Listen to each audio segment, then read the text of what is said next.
Hi, everyone. It's Alexander Fernandez with another edition of Video Games Real Talk. I am super excited today to be coming at you with Gabby Dizon from Yield Guild Games, longtime friend of mine that I've known forever. Gabby, how you doing? Hey Alex, super happy to be here.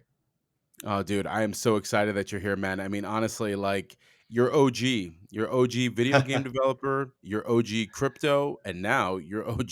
Well, actually, I wouldn't say that. You're like the godfather of basically play to earn. How the yeah, hell did you do that? yeah, it's been a really fun and weird last 3 years, and yeah, we've been in games together for a long time, and it's interesting to kind of go through that journey and see how we got here. No, absolutely, man. And that's what I'm happy about is to have that opportunity to speak to you about this because, one of the things that's hitting the industry right now is that, like everything in video games, like when something picks up, it picks up and it goes super fast. And so I would really like to get into everything. But first, I want to unpack you, Mhm. your journey to get to here. I mean, you're a game developer from way back when. So why don't you tell everyone how you got here and what you're up to right now?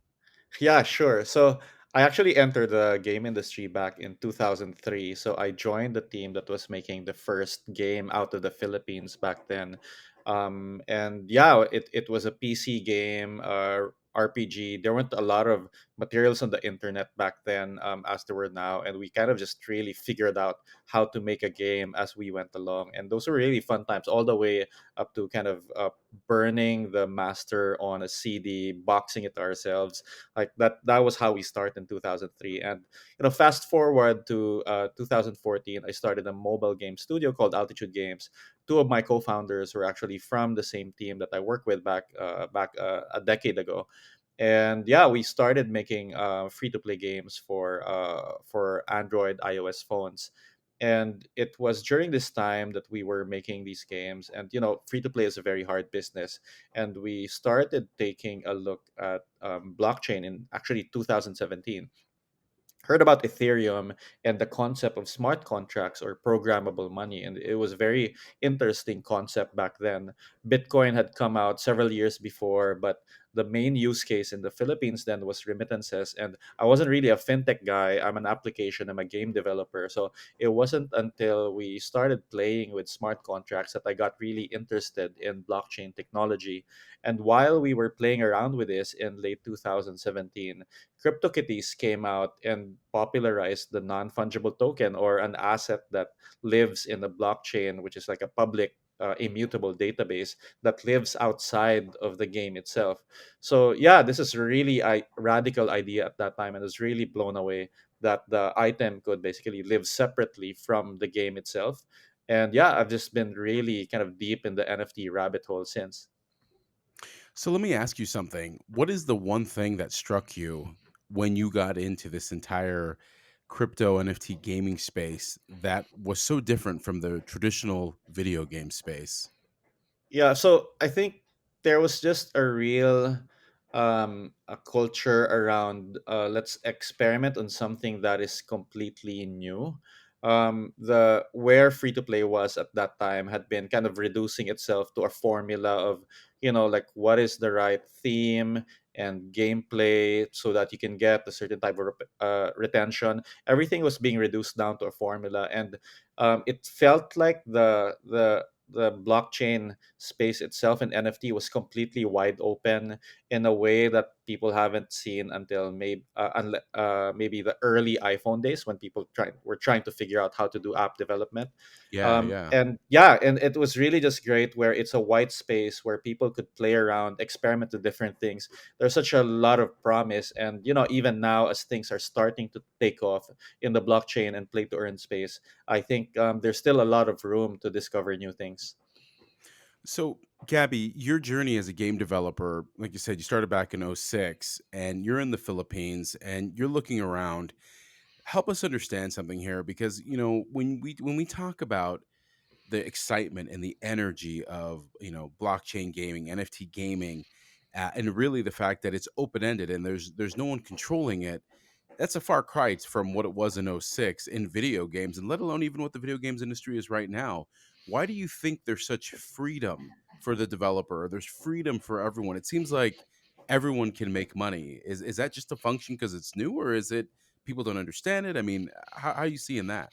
What I love about crypto is that like there's a culture of being remote and global where people don't judge you based on where you are making the product.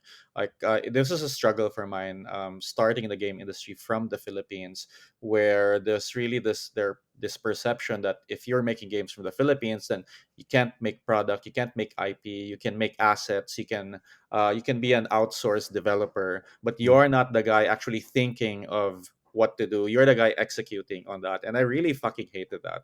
I yeah. wanted to be in a space where we were respected for what we brought to the table. And there's this openness in crypto, and it probably goes back to kind of the roots of Bitcoin with an anonymous developer where you show up as you are and then you contribute to the space. And some people are even anonymous or pseudonymous, but people didn't really care what country you were from. People cared about what you had to contribute to the space, and that was really a breath of fresh air.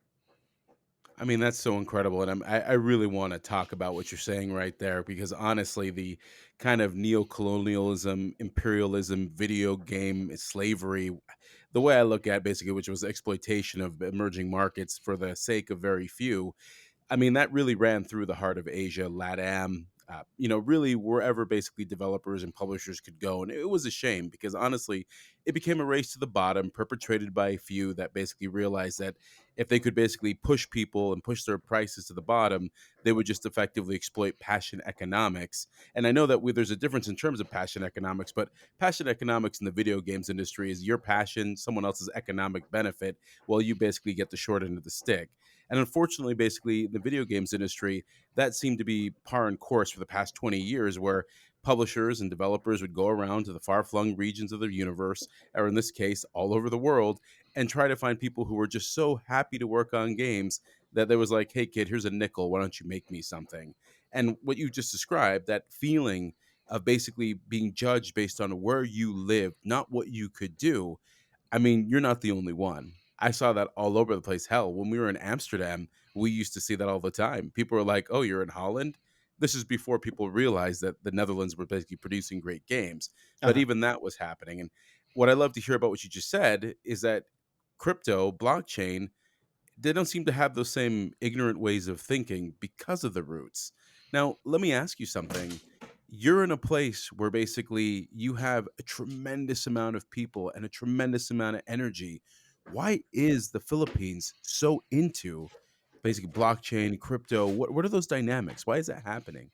So interestingly, Philippines had always been a kind of huge population in social games, social networks, going all the way back to early Friendster in the early 2000s, early Facebook, and a lot of the social games. Actually, there's a lot of Filipino population in them because Filipinos are inherently social, love to chat online with their peers, but Yeah. they've been kind of an invisible part of the population because they quote unquote weren't monetizable because they weren't buying much in in-app purchases, so you couldn't run Mm. a lot of ads and make money. So they were just kind of the I would say like the people that were kind of filling up the population so that the whales could come in and spend money and kill them, basically in game. And what happened with Axie Infinity and Play to Earn, wherein people in the Philippines started playing this game and started earning money on par with everyone else that had access to this game and this virtual economy, meant that these people were kind of lifted to the surface where each person who was once counted as just a statistic, a daily active user, now becomes a person with a voice and an identity. So that's why you're seeing a lot of Filipinos come out in kind of more prominent in the play to earn ecosystem. Now, we have a lot of listeners out there that are executives, strategic development directors, or even heading inside of head of corp dev. I would love it if you could take our audience through how the entire thing works. Because, one thing is say, oh, yeah, I know crypto, I know blockchain, but, that's like saying I know free to play and it's, 2009 and actually no one does. Can you take us through this, like just the overall concept? How does it work? And ultimately, the excitement that comes from it? Sure. So, a play to earn game is a game that makes use of a blockchain to kind of where you put the economy of your game. So, blockchain means you have fungible assets such as tokens, which could be kind of similar to in game currencies, and NFTs as unique assets in the game, right? So, putting your assets in the blockchain means they're not inside the application or a database itself. They're in a kind of global, immutable database where anyone can read them and you can exchange them easily for value for currency such as Ethereum, for example. That means if I have a game that uses NFTs, those NFTs are immediately transferable to other people for Ethereum, which can be ultimately exchanged for US dollars or whatever fiat currency. That means that your game economy is really underpinned by real value, and this changes the way that people take kind of view their actions in the game. If you're doing stuff in the game that earns you real money, then yeah, then people would want to do more of it. So this started happening in the Philippines last year. If you played a game called Axie Infinity, which is roughly a Pokemon like game where you have three NFTs called Axies that you battle against other people, and you win a match, you earn this token called SLP. So SLP, or Smooth Love Potion, is an in-game currency that can be tokenized to as a crypto token in your wallet. That means when it becomes a crypto token, it can be exchange for ultimately US dollars or pesos. So it has value. So now we have people around the world who are playing these play to earn games using these NFTs, earning tokens that have real value and exchanging them for fiat money across the world.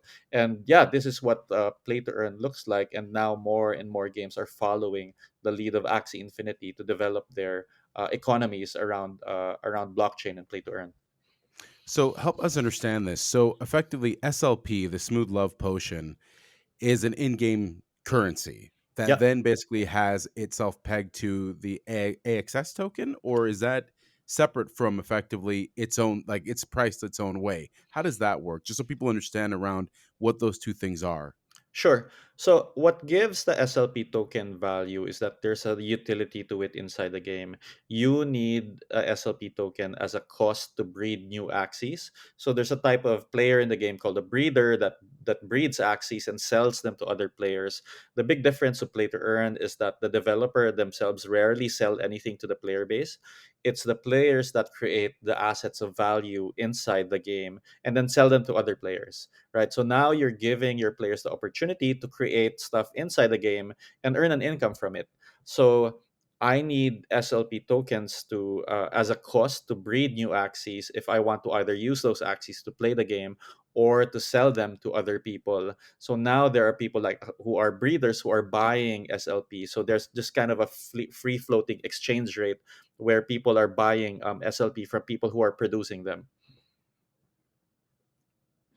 How does the market price that? Are the players then pricing their activities, or is it just completely dependent on the SLP token? Like, I mean, the token seems to have its own price point, but what about my hours? How do I know what I should be getting paid? So the token is put on a decentralized exchange like a Uniswap or an exchange like a Binance, where the natural kind of supply and demand between people who want to buy and sell the token kind of determines the price for it. So it's completely market driven and not set by anyone, not by the developer and not by the players. If there are people who are willing to buy the token for the price that the players are selling at, then the exchange happens. And as a result, you see that the price fluctuates depending on the supply and demand of the token itself. So now you were saying that basically in the Philippines, this has been taking off. Like, before effectively people were happy to basically just be social and be talking to each other. Do you remember the moment when it became clear that you could earn money by doing this? Was it sudden, or was it just like, a long flow of water, or like, like a leaky pipe? When did it become clear that this was going to happen? So Axie implemented the SLP system back in January of last year, and in the first few months it was really worth almost nothing, and people were just accumulating SLP so they could breed more. What happened was that in September last year, a lot of people started streaming into the Axie server, and these were people from the rural areas of my country in the Philippines. And these were people that found Axie Infinity online. They were jobless, stuck at home with no job, and pretty desperate for a way to earn money. And they found this game as a way to earn money. And when they started figuring out the game, playing Axie, earning SLPs, selling it back to Philippine pesos, they discovered that the income opportunity from this game was much better than the local job opportunities that they had, where the minimum wage in rural Philippines is probably something like $200 a month, and they're earning something like $400, $500 a month. So that's when the player base of Axie just really started to increase. So take me to Yield Guild because around this time, I mean, you're watching this. I mean, you're I was there. playing Axie 4 hours a day then. Yeah. Okay. So yeah. So explain that because basically, like, you know, what did you just get? Like, did it just strike you like, oh my gosh, Eureka, this is it, or like, I don't know, were you having some chicharron and it happened? I mean, tell me, how did it happen? So I actually had an idea for kind of blockchain gaming guild, or think about it like a World of Warcraft guild that owned its own assets, that had its own bank account as far as maybe 2, 3 years ago. But it wasn't viable because there was no game to base it on. And what happened in Axie was pretty remarkable. At the same time that players started streaming in, a person in the community figured out that you could lend your assets out to other people, because there's two types of logins in Axie: an account level, like username, password login, and kind of crypto wallet based login. Someone figured out that I could give you my username, password.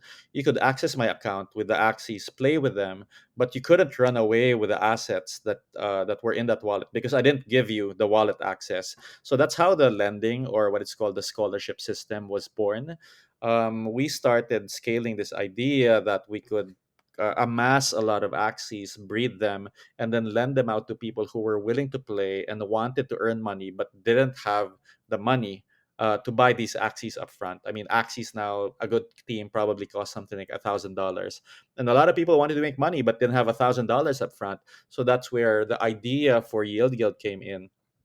Was that we could scale the kind of scholarship idea and create a guild as a DAO that owned assets that could lend them out to players and play these games and do a revenue share on the value being produced. What happened to that person who figured this out? I mean, are they just like, does history remember them, or did they just that Oh was a yeah, yeah, cool yeah. idea? Yeah, who was AK. that? So his name is AK, and he's actually a core member, like an Axie OG, and he still has like maybe 600, 700 scholars now, and he's doing That's pretty well for himself. Yeah, no, that's I mean, listen, I mean, that remember that name, everyone. That's like a legend right there, you know? That's I don't know if that was a bug or a feature. Was that intentional by them, or that how did they actually think to do that, or was that just randomness that they So actually allowed that to happen? the funny thing was, like, the Sky Mavis team never really like created a system for borrowing or scholarships, because of how the game was architected. Someone in the community just found a way to do asset lending, and this is actually one of the core strengths of Sky Mavis and the Axie team, is that they've always viewed their community as co-creators. So they're not just consumers; they're not just there to buy stuff from you. They've always like held the community in high regard and always treated them as co-creators, such that when this system started happening, other developers may have clamped down and said, hey, that's against terms of service, this is against the rules. They let it happen, let it flourish, and Axie became a billion-dollar company in less than a year because of that. So I want to jump in on this for a second because ultimately, right there, you just nailed it. Most developers, most publishers in pure play video games would have been like, I remember gold farming. Yeah. Can't do that, right? Why do you think developers now, especially in the community, understand it so differently than, say, basically entertainment game developers? You would think, oh, we make billions of dollars making games, but heaven forbid we let the community do anything. Why? Where does that come from? Yeah, so I see the movement in Web3 and communities as kind of a natural evolution of where we were with user-generated content in the last maybe 15 or so years. Apparently, with Web3, if you enable your community and give them ownership of the value that is being produced, it actually ends up being a lot more powerful than trying to control them or just having a centralized team control the product. And you're seeing that happen across the board, with Axie being a billion-dollar company in 3 plus years because of the strength of its community, with Yield Guild being 1 year old and being worth something like $6 billion now, which is larger than most publishers that have been around for the last 30 years. You're just starting to see really the power of community and co-creation. And honestly, I think we have a lot further to go. No, absolutely. So, as a OG developer, you're sitting here and you're like, okay, let's try this out. I'm playing, let's go. The moment you realize you're sitting on a multi-billion dollar company, when did it strike you that you're like, oh shit, this is like beyond, I mean, that this is beyond, you've been in video games at that point in time, like what, 17, 18 years, That's right. in the trenches. When does it dawn on you that like there's an easier way to make money and it's a lot more fun? Yeah, it was really insane. The last 12 months have been a real whirlwind. Whereas I would say that, I mean, we've had some pretty good experiences in game development, especially with good partners in the last 16, 17 years. But like, it has always been a slug. And then in the last year, everything had just accelerated, where this new business model opens up that is enabled by crypto that empowers community. And then we had several rounds of fundraising in very quick succession. Like, we raised 3 rounds with increasing valuation in the first 7 months, leading up to having our token sale in July and having us jump very quickly to a multi-billion valuation after that. Like, it's been really dizzying, and honestly, never would have predicted like that things would go this fast. I think it was just the right time for this to happen.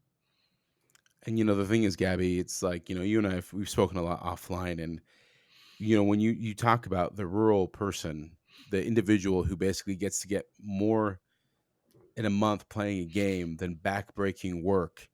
Let's talk about the social economic impact of play, basically play to earn. Sure. Let's talk about it. What Yeah. do you think? So Where's it going? So one of the criticisms of crypto had always been that, it's only for rich people who could have afforded to buy Bitcoin or Ethereum early. How about the people who didn't have access to it or who don't have money now? And what we're seeing is that play to earn is the ultimate equalizer to give people access to the crypto economy, no matter where they're from around the world. So now you're giving people an opportunity to earn crypto with their time and their skill instead of having money in the first place. And then they earn some money out of it. And now they're part of the crypto ecosystem. They actually learn to be investors where, like, if I earn some SLP from playing Axie, maybe I'll start off putting food on the table, paying back debt. And then once you go through several cycles of that, then you start thinking about, how do I become an investor? Do I buy the AXS token of Axie Infinity? Do I buy some Ethereum? Do I buy some virtual land in the game? People actually start thinking like an investor. And this is not only happening in the Philippines, this is happening in Indonesia, in Thailand, in Venezuela, in Brazil, where people are really getting access to the crypto economy and the benefits of it, no matter where they are across the world from playing a video game. It's massively powerful. How do you see governments reacting to people playing this? I mean, do you think this is something that they'll just be like, hey, you know what? Just another way to get remittance. No big deal. It is what it is. I mean, have you seen anything on that front that gives you any positive thought or concern? Yeah, so I think there's a lot of misunderstanding of what play to earn is. I mean, we've started dialogue with Philippine government, different stakeholders. There's the tax bureau who's trying to figure out what a smooth love potion is. There's the SEC who's trying to figure out how people are playing games, earning money from them. To like local governments, like congressmen and mayors who want to give access to their constituents so that they can start earning money, and hopefully vote for them in next year's elections. So there's a lot of education involved. And I think ultimately it boils down that play to earn is not just playing games for entertainment anymore. Sure, you're playing a game and it's fun, but since you're earning value, it becomes like a digital version of gig economy work, like maybe an Uber or a Grab. But the big difference is that you also have the opportunity to earn ownership of the network that you're participating in, maybe in the term of in like AXS tokens in Axie Infinity or the YGG token for Yield Guild. So that means you can be a part owner of the network that you're contributing value to, and it's not just the kind of investors and the founders who are getting rich off the work that you're creating. So what it sounds like is that it's a community that basically self-reinforces and shares the wealth, spreads it through everyone who participates. It's not, how can I say, extractive, but it's Yeah, basically it's everyone very is putting participative. back in. Participative. Okay, so let's talk about that for a second because I'm a game developer, and I'm sure there's quite a number of game developers listening to you right now. They're like, I'm gonna get in there, I'm gonna make this happen. I've mastered free to play. Tell me why I'll fail. Okay, so yeah, there's some key differences with doing a free to play game with play to earn, and I would say that a lot of the skills in terms of designing virtual economies actually works out well. The biggest difference is that free to play is kind of by nature extractive. You're playing this game for entertainment, and I need to create a funnel such that some of you will just pay an outrageous amount of money while enjoying this game. Pattern is different in that you're designing an internal economy. So each of it, I think of it like Axie itself. It's like a standalone digital nation where people are putting in money because they're getting something out of it. It might be that I'm investing in SLP to breed more Axies. It might be that I like the Mystic Axie, so I'm paying a lot of money for these collectibles. And then some of that money gets converted into value that pays people when they go farm SLP, right? So the way to design these economies is kind of more similar to creating kind of a small country. So measured in GDP, like what are the inputs coming in, what are the outputs, how are you enabling people to earn some value, and kind of how is that trading going on? So it's not anymore the developer just selling stuff to its players. It's being able to facilitate an economy where people are creating something of value, people are investing time and effort and money, and some people are able to take that out. So then if I'm a developer now and I'm hearing you, I'm like, okay, so I got to learn how to build. Basically, I have to build a country. I have to build an economy, Yeah. facilitate. I got to be participatory. I got to basically enhance you, help you get there. What are the things that I should be doing? Like, if I'm going to go into this, what are the things I should be doing as a developer to at least not guarantee, because there's no guarantees, but at least try to be successful? Sure. So I think that participating in Web3 communities is very important. So you don't just kind of design from an ivory tower. So joining a DAO, going in the Discord, figuring out what makes like token ownership pretty powerful. I think these are things that are important for people to experience. Community management is very different in a typical free to play game than it is in like Web3 and Play to Earn, where your community managers are actually kind of the living heartbeat of your community. They're super important, and they allow your community to really expand and grow, and have that network effect that makes the community a lot more valuable. Um, you also need to design to have economy design in a way that's different from free to play, where yeah, again, you're allowing players to create value inside the game. So these are the things that you need to think about before kind of diving in. Don't just make a free to play game and kind of tweak it a bit so that it looks like it's play to earn. You really have to experience it for yourself before you go ahead and do it. And I must say, that MMO designers probably have the most experience when it comes to this. Games like Eve Online actually have almost everything that you need for a successful blockchain game, except for the cash out part. So people who come from that kind of deep MMO design experience are actually, I think, have an edge long term. So when I'm hearing this and I'm looking at it, obviously you spotted an opportunity. You went in there. You leveraged years of experience, key business insight, and I mean honestly, to see something like this, you nailed it. Where does Yield Guild go? Because you're not just about Axie. I mean, tell us about that. Where are you guys going as an organization?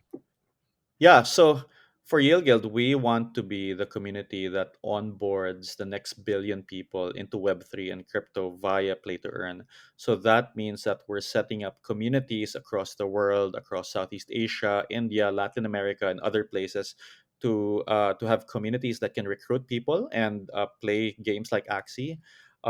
We've also invested in assets in other games in virtual worlds so that people can come in and do different jobs in the metaverse. So now we've invested in assets in a total of 15 games. We have land in the Sandbox and League of Kingdoms. We have cars in Formula One Delta Time. We have heroes in Thetan Arena.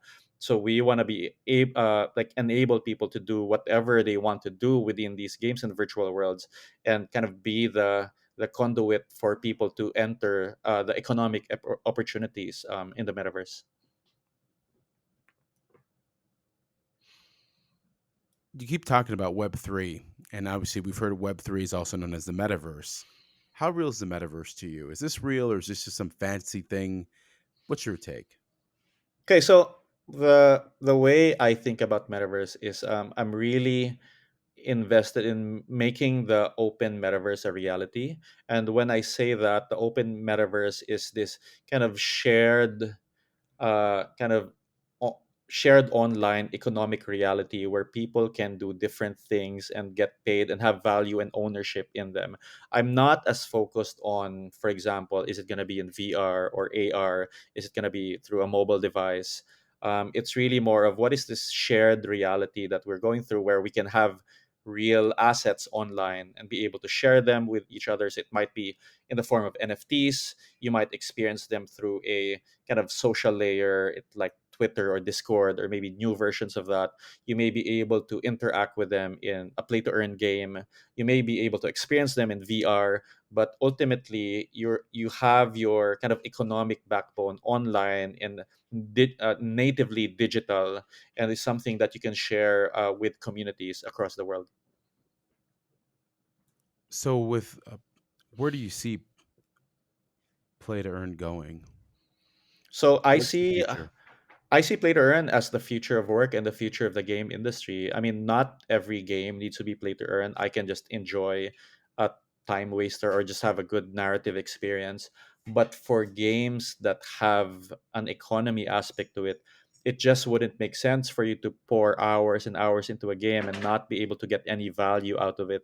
And I see this as really massively expanding the market size of the game industry itself, where the game industry is probably something like $120 billion now.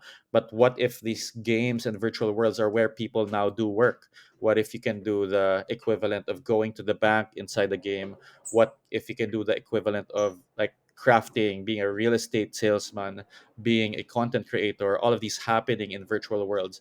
Then this massively expands the kind of economic opportunity inside of quote unquote video games, because people aren't just doing them for pure entertainment anymore. I think once you put kind of an economic structure around these virtual worlds, then it really opens up, and there's so much more that you can do with them. And you can build massive economies online. So there's always the haters out there that are like, "Oh my God, this should about having fun, and we're traditional video game developers. We should only concern ourselves with extracting maximum latinum from the developer." I work for a publisher that starts with two letters. I don't know. I'm like, money. Like, come on. Like, what is it? What is it that basically makes it hard for people to understand this? Do you think it's just a bridge too far? Is it a generational thing, or is it just I have to learn? What do you think that is? There's a lot of cognitive dissonance around play to earn. It's also built on different concepts that you would need to believe in. So, for example, a lot of people are anti blockchain because they feel like it's undermining the kind of economic system of fiat, US dollars, and all of that.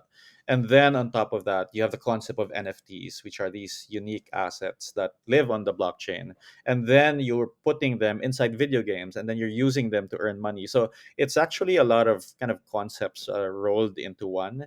And there are people that might not believe in certain steps. There might be people who are anti-blockchain, anti-NFTs for one reason or another. Or there might be people who just think that video games should just be for leisure. They should not be for earning money. So I think there's a lot of cultural uh, aspects there that people are not used to, and there's a lot of cognitive dissonance around that. But we've seen this happen time and time again. Like free to play, there's a lot of kind of resistance around it. App store, there's a lot of resistance around it. Like mobile games were not real games 15 years ago. So honestly, I think as something just gets bigger, people just accept them, and some people are just there earlier and some people figure them out later.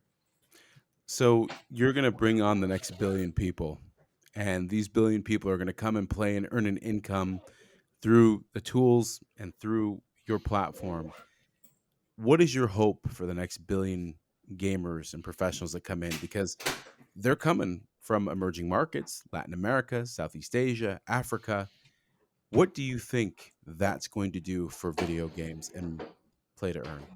Yeah, so my hope is that it levels the playing field for anyone coming into this industry, where now I come in, I can be a player, I can be in esports, I can actually be a game developer, I can be a content creator, and have an equal opportunity to be rewarded for my creativity and hard work. Of course, I still need to show up, I still need to get the work done, but now it shouldn't matter whether I'm in Brazil or in the Philippines or in America. Like if I show up and do the work, I better be rewarded for it at the same rate as everyone else. That's really what I want to do with what I'm doing in Play to Earn.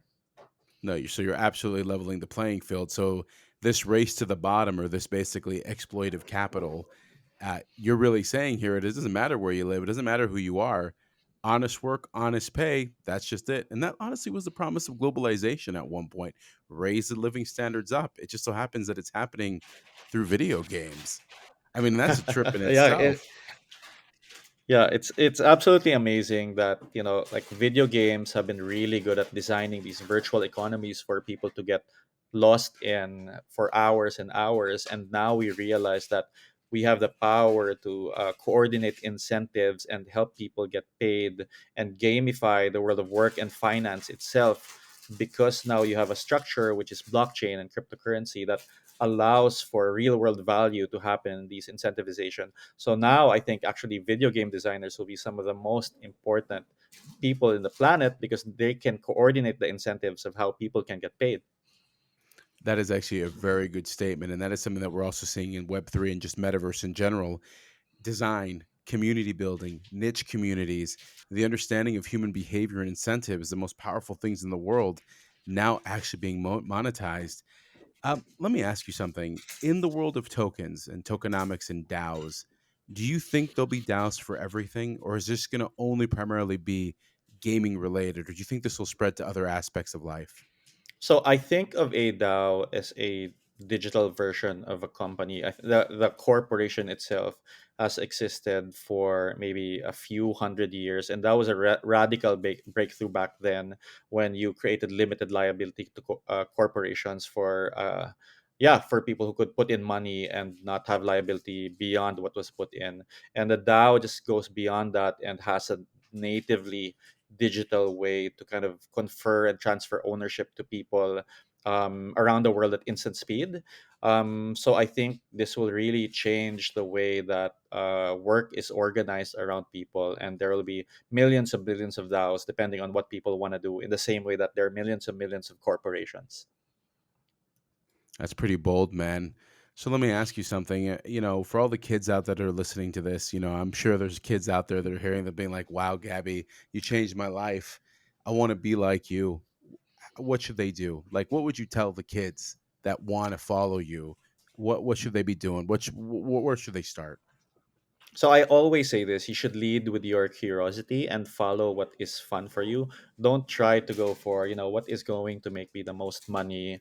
Like really lead with your curiosity. Join a DAO, join an NFT project, be part of the community, and start contributing in your own way that you know how. So you might be a programmer, you might be a community organizer, you might be a really good meme maker, and all of these communities need this. And this is the way to kind of really understand what Web3 and how powerful communities are, is by actually joining and being part of one of these communities. And it doesn't matter how old you are. I know people who are 13 years old who are like really excellent NFT artists who have made a lot of money, but the money isn't the point. They're actually part of the community and doing something special. So then at that moment in time, basically, as we look towards those kids that are going to come up, be full digital, full crypto natives, basically, is what they're going to Crypto be. native, metaverse native. That's Yeah, right. I mean, it's a brave new world out there. Do you think any one country or any one group is going to dominate, or is this finally the opportunity for everyone to get their piece? Yeah, I think that the gains from this new online world are going to be a lot more distributed from before. And I also have to give a lot of credit to our investors, most of which are actually kind of in the US. Some of them are in Silicon Valley for spotting the talent and being able to back them. Some of our early investors, like Anil of Delphi Digital, Miko of Gumi, Linda of Scalar Capital, all the way up to Andreessen Horowitz, which made us their first investment out of a founder coming to the Philippines. It wouldn't have happened without a lot of these people who are able to obtain the capital to be able to back founders from relatively unknown backgrounds from a country that they've never backed before and allow that talent to flourish. Fortunately, that is happening more and more now, and you're seeing more founders get back in places around the world that you would be seeing getting venture capital just maybe 2 or 3 years ago. So for all the external developers out there that are basically kind of spent their years toiling in the muck, having to work for other people, is now the time for them to come in this area and say, "Hey, you know what? Leverage your capability and earn and get paid for what you know how to do." What do you think? Yeah, absolutely. Now is the time. I mean, apart from the Axie team, the majority of whom are based in Vietnam, we're just seeing a ridiculous amount of talent from around the world creating products that are kind of Web3 first. And yeah, like if you're curious about it, like don't get hung up on, oh, I don't know anyone in the Philippines or Indonesia or Brazil who knows anything about this. Just dive in, join a community, and make something of your own. That is some amazing advice. So, when are we going to be able to start getting into YGG? I'm sure there's people out there being like, "I would take my money now. How do I get into YGG? Where do we got to go to get ourselves loaded up? How can we get that?" Well, first of all, I would invite people to join the community. Uh, our community primarily lives on Discord, so it's discord.gg/ygg. And then, kind of once you learn more about it, read some articles on our website. The token is available on the public right now. So, for example, if you have a MetaMask wallet, you can buy it on decentralized exchanges such as SushiSwap or Uniswap. If you have an exchange wallet, maybe exchanges like a Binance or a Hobie or an OKX, you can also get the YGG token. And let me just ask you this question. You guys are seeing these other games coming up. Do you see anything on the horizon that you think is like, wow, like the next generation? Have you seen the next generation of these games? Like, we're always talking about next gen in the traditional space. Has next gen started coming in your way? Well, the next gen that we're seeing is a reimagining of current game genres that have more play to earn components in them. And there's actually a lot of pretty interesting games along the way. Just a few that I'll name are games like Ember Sword or Guild of Guardians, Thetan Arena, Cyball. There's actually a lot more. But yeah, like the next few months are be a very interesting way for people to earn some money while playing games. Gabby, honestly, I want to thank you for coming on to Video Games Real Talk and for basically talking to us about what you're doing. How can people follow you? Where can they basically get in and make sure they know what's going on with Yield Guild? Yeah, just go to Twitter, twitter.com/Yield Guild. I'm also on Twitter. And you can find me on the YGG Discord as well. And yeah, just happy to chat with people there.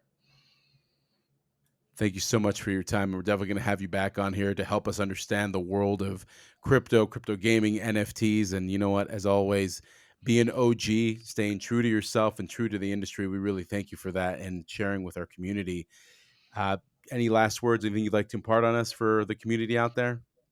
I would say that just start with an open mind and lead with your curiosity. There's a lot of people who are maybe very skeptical or even hostile to the concept, but once you actually start joining the community, you'll find that it's very welcoming and people are actually there to genuinely help each other and people want each other to succeed. So it's not like I've been in a lot of communities where there's been a lot of toxicity and actually the kind of crypto NFT play to earn space has been one of the most welcoming that I've ever seen. So yeah, just don't be afraid to dive in. Very good words, sir. Thanks again for coming in. And thank you to everyone out there listening for following us on this journey as Video Games Real Talk enters its second season. You can find us on your favorite podcast places from Apple iTunes to basically Spotify. Follow us on videogamesrealtalk.com. Hit us up at Starveup on Twitter or VGRT on Twitter. Thanks again and stay tuned. Next week, we got another one for you. See you soon.